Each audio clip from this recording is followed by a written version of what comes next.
우리 말씀을 보기 전에 먼저 광고 드립니다. 내일부터 내일과 모레는 따로 새벽기도회 현장에서 모이지 않습니다. 여러분 참고해 주시고 오전 5시에 해당되는 말씀을 유튜브 채널에 영상으로 말씀은 업로드하도록 하겠습니다. 참고하시면 되겠습니다. 오늘 본문 말씀 이사야 28장 1절에서 6절까지 말씀입니다. 이사야 28장 1절에서 26절 1절에서 6절 말씀을 한 줄씩 교독하겠습니다. 에브라임의 술 취한 자들의 교만한 면류관은 화히 있을진저 술에 빠진 자의 성 곧 영화로운 관같이 기름진 골짜기 꼭대기에 세운 성이여 쇠잔에 가는 꽃 같으니 화 있을진저.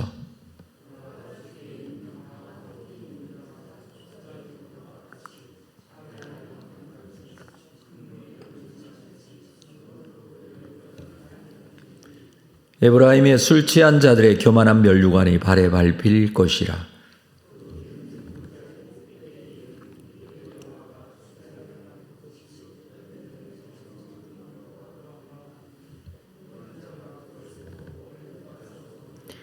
그날에 만군의 여호와께서 자기 백성의 남은 자에게 영화로운 면류관이 되시며 아름다운 화관이 되실 것이라.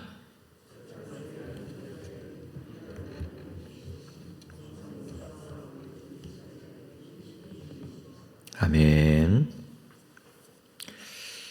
이사야서는 그동안 13장에서 23장까지 열방에 대한 하나님의 심판, 또 하나님의 백성의 회복에 대한 부분까지 말씀을 하셨습니다.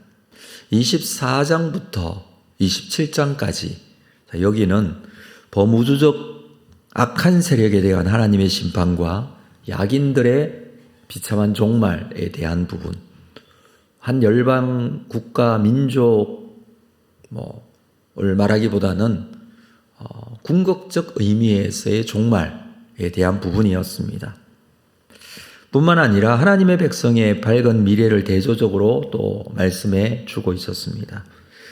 모두 다 이 13장부터 27장까지는 미래에 일어날 일에 대한 예언이었습니다. 오늘 28장에서는 시점을 다시 이스라엘의 현실에 맞추고 있습니다. 28장부터 33장까지는 여러 개의 재앙과 하나님의 심판을 선언하고 있습니다. 이전에 다루었던 이 심판과 28장 이후의 심판의 내용이 조금 차이점은 모두 다 심판을 예언하는 것이기는 하지만 28장 이후에서는 재앙과 심판 후에 구원에 대한 내용이 반드시 뒤따른다라는 것이죠. 자, 오늘 본문을 읽었습니다마는 북왕국 이스라엘에 대한 예언을 다시 해주고 있습니다. 먼저 북왕국 이스라엘의 지도자들에 대한 심판이죠. 자, 1절 말씀해 보면 에브라임의 술 취한 자들의 교만한 면류관은, 에브라임이라는 것은 북이스라엘의 상징적인 표현이십니다. 특별히 사마리아 지역, 에브라임 지파에 해당되는 이 사마리아 지역을 말해주고 있습니다. 자, 이 지역을 교만한 면류관이라고 합니다. 그리고 술에 빠진 자의 성 곧 영화로운 관같이 기름진 골짜기 꼭대기에 세운 성이라. 그런데 쇠잔에 가는 꽃 같으니 화 있을진저라고 합니다. 화려한 꽃의 면류관으로 그렇게 비유해서 표현을 해주고 있습니다. 사마리아 지역은 그 위치가 주변의 평지 가운데 우뚝 솟아 있는 그런 모양새를 가지고 있습니다. 지중해를 바라보는 장엄함을 보여주기도 합니다. 그래서 이 지역을 화려한 왕관이라고 표현을 하고 있는 것이죠. 근데 문제는 이 화려한 면류관이 그 꽃이 시들어가고 있습니다. 북왕국 이스라엘의 전성 시대가 막을 내리게 된다라는 것입니다. 이제 마치 시들어버린 꽃 면류관을 버려야 하듯이 이 나라의 운명이 막을 내리게 될 것을 말하고 있는 것입니다. 그 방법은 2절에서 보라 주께서 주께 있는 강하고 힘 있는 자가 쏟아지는 우박같이 파괴하는 광풍같이 큰 물이 넘침같이 손으로 그 면류관을 땅에 던지겠다. 화려한 면류관과 같은 이 에브라임이지만 북이스라엘이지만 힘 있는 자에 의해서 땅에 던져지겠다. 그렇게 표현하고 있습니다.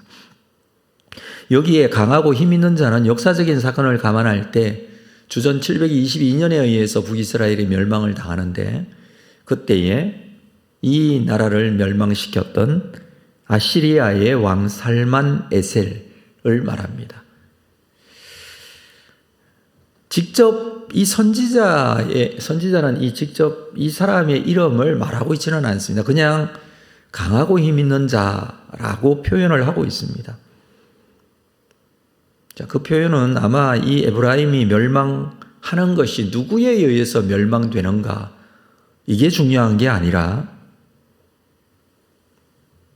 멸망되게 될 것이라는 기정사실 그것에 강조점을 두고 있는 것이죠.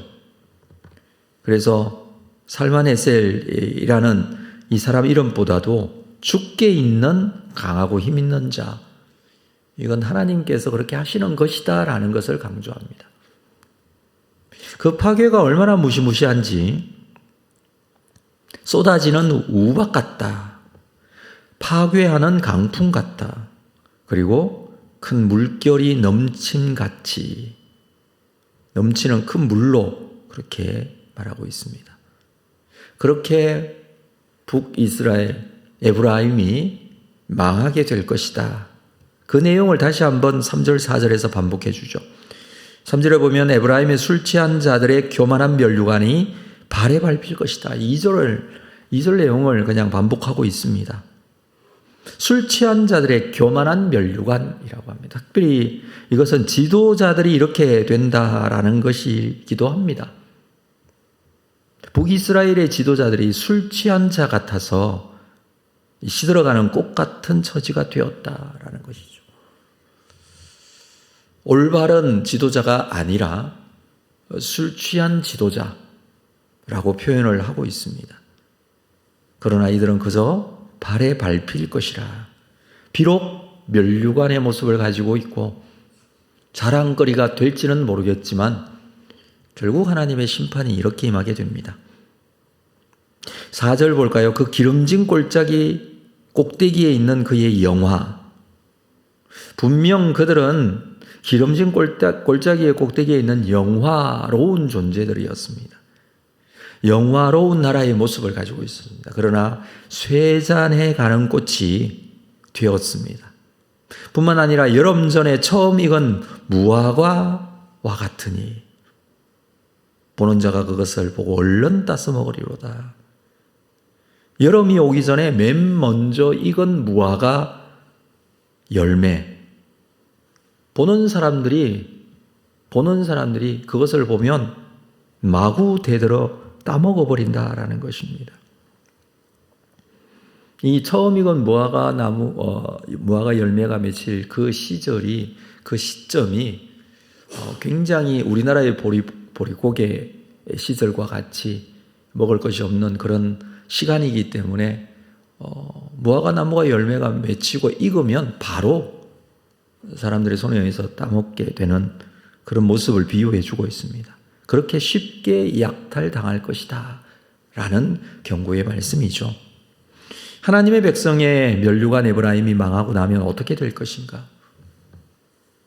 주의 백성이 쓰고 있는 면류관인 에브라임이 약탈당하게 되면 어떻게 될 것인가? 자, 5절 말씀을 보면 오히려 좋은 일이 일어난다라고 합니다. 그날에 만군의 여호와께서 자기 백성의 남은 자에게 영화로운 면류관이 되어 주십니다. 아름다운 화관이 되어 주실 것입니다. 그날에 이렇게 될 것이다. 만군의 여호와께서 자기 백성의 남은 자에게 영원로운 면류관이 되십니다. 이것은 지금까지는 그렇지 못했다라는 것이죠. 하나님이 면류관이 되시고 하나님이 화관이 되어주시고 하나님이 자랑거리가 되어주시고 하나님이 그들의 주인이 되어주셔야 되는데 그렇지 못했다라는 것입니다. 그들이 가지고 있었던 그의 자랑거리들, 내세울 만한 것들, 그것을 여기서 면류관이라고 표현하고 있는데 자기의 면류관이었고 자기의 자랑이었습니다. 그러나 그들이 아시리아의 공격을 받고 멸망당한 이후에는 오히려 하나님께서 그들의 면류관이 되신다. 이제부터 타락한 지도자들에 의해서 통치를 받는 것이 아니라 하나님께서 직접 통치하신다라는 의미입니다. 이들의 자랑은 썩어 없어질 시들어만 가는 세상의 꽃 에브라임이 아니라 영원한 영광의 하나님, 그 하나님이 바로 이들의 자랑이 되신다. 뿐만 아니라 주님께서 오셔서 그들의 재판관이 되어주십니다. 6절에 재판석에 앉은 자에게는 판결하는 영이 되십니다. 성문에서 싸움을 물리치는 자에게는 힘이 되십니다. 이것이 바로 하나님께서 그들을 주관하시고 주인이 되시고 주님이 되시고 그들 가운데 왕이 되시고 그들과 함께 하시는 하나님이십니다. 모든 사람들에게 판결하는 영이 되어주신다. 이건 성령으로 임하시는 장면을 표현해 주고 있죠. 영이신 하나님께서 그들 가운데 임재하십니다. 성문에서 싸움을 물리치는 자의 힘이 되십니다. 힘과 능력의 하나님께서 그들을 대신하여 싸워주시는 분. 이제 하나님의 정의와 공평이 주도하는 사회가 될 것이다. 하나님 나라는 어떻게 이루어지는가에 대한 부분이기도 합니다. 오히려 하나님을 멀리하고 하나님을 알지 못하고 또는 하나님을 거부하고 그들이 원하는 우상을 가까이 했던 자기의 자랑거리들을 내세웠던 이 모습은 사라지게 될 것이고 하나님의 통치와 하나님의 다스림이 있는 그런 하나님 나라의 도래를 이렇게 노래하고 있는 것입니다. 역사는 이렇게 진행이 될 것입니다. 역사는 멸망이 아니라 심판과 저주로 끝나는 것이 아니라 하나님의 백성을 향한 하나님 나라의 완성으로 진행될 것입니다. 하나님의 계획이었고 섭리고 하나님의 인도하심입니다. 믿음을 가진다라는 것은 바로 그 하나님에 대한 신뢰입니다. 오늘을 우리가 살면서 때로는 그 심판과 저주와 징계 가운데 있을 수 있지만 하나님께서는 하나님을 믿는 신실한 자들, 남은 자들을 통하여서 하나님 나라의 완성을 이루어 가실 것입니다. 그들에게 판결의 영으로 물리치는 자에게 힘이 되시는 힘과 능력으로 함께 하시는 그 모습을 통해서 완성될 하나님 나라를 보여주고 있습니다. 우리가 믿는 하나님, 그 믿음에 대한, 하나님에 대한 믿음, 오늘도 다시 한번 확고히 하고 믿음으로 주신 그 약속의 말씀을 하나님을 신뢰하는 마음으로 믿고 끝까지 견디며 또 믿음 가운데 승리하는 여러분들 다 될 수 있기를 주님의 이름으로 축복합니다. 기도하겠습니다. 하나님 아버지, 이 세상의 소망을 두는 것이 아니라 하나님 나라에 대한 소망을 두고 오늘을 살 것을 오늘 말씀을 통해서 우리에게 말씀해 주셨습니다. 오늘 하루를 시작하며 여전히 우리는 이 땅의 부조리함과 이 땅의 불공평함과 이 땅의 죄악된 세상 가운데 살 수밖에 없지만 그러나 여전히 우리에게 하나님에 대한 소망을 말씀을 통하여 주시고 그 말씀을 붙들게 하셨습니다. 이 믿음 가지고 주님 앞에 다시 한번 거룩하게 서는 귀한 하루가 될 수 있도록 인도하여 주시고 약속의 말씀을 붙들고 기도의 제목을 가지고 주님 앞에 나아갈 때 주시는 확신과 믿음으로 오늘도 믿음 가운데 거룩하게 세워질 수 있도록 인도하여 주옵소서. 예수님의 이름으로 기도합니다. 아멘. 하늘에 계신 우리 아버지